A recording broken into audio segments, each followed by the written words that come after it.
Bienvenue à Happiness Potential, la chaîne de la vitalité permanente. Aujourd'hui, nous allons parler des effets du café sur le corps humain, dans le temple humain. Et là, c'est la perspective nutrition. Et ce n'est pas la perspective de n'importe quel média. Donc, il ne s'agit pas de vous donner des informations qui vont vous conforter, mais de vous donner la réalité d'un expert en nutrition. D'accord. 1. Lorsque vous consommez de la caféine déclenche en vous la production d'une hormone qu'on appelle l'adrénaline. Donc l'adrénaline dans le sang déclenche, propulse, en fait, augmente la capacité du cœur à pomper plus de sang, à pomper le sang de manière plus active. Donc, le battement de cœur augmente.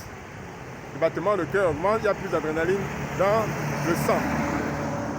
Il y a un effet de motivation, il y a un effet d'accélération sur le moment, dans les minutes qui viennent.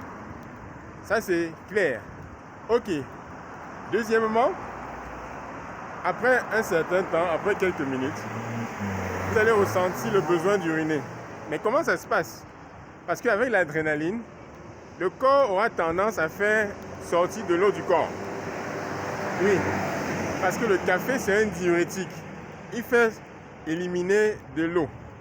Et en faisant perdre de l'eau au corps, l'eau ne part pas seule.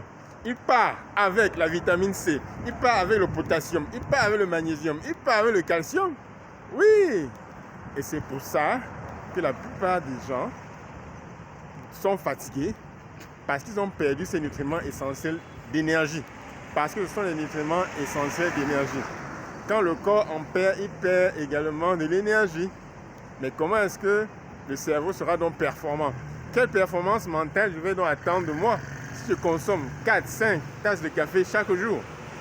Donc, au niveau du corps, on va remarquer que le rein et le cœur vont travailler plus, donc vont souffrir plus.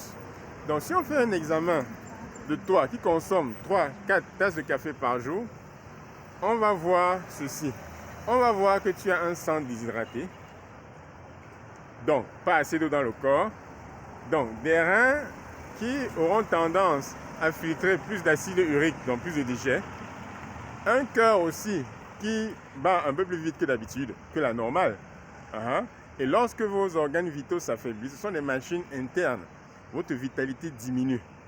Donc les reins, le cœur sont deux organes parmi les plus importants pour le fonctionnement du corps humain.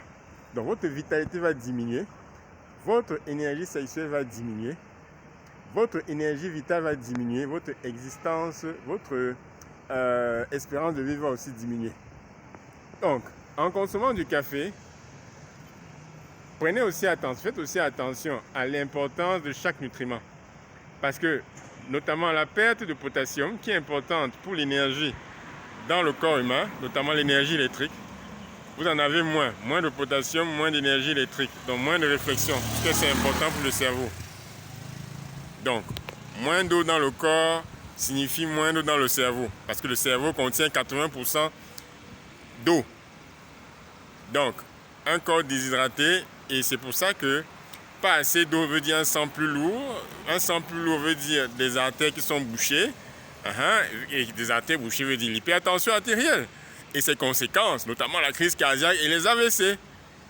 Donc, voilà donc quelques conséquences d'une prise élevée de caféine chaque jour. Donc, ça c'est la perspective d'un nutritionniste par rapport à la consommation du café à l'occasion de la journée mondiale du café qui a lieu le 1er octobre. Donc, pour toute information, je suis disponible pour vous. Fabrice Semini, nutritionniste de Happiness Potential, vitalité permanente.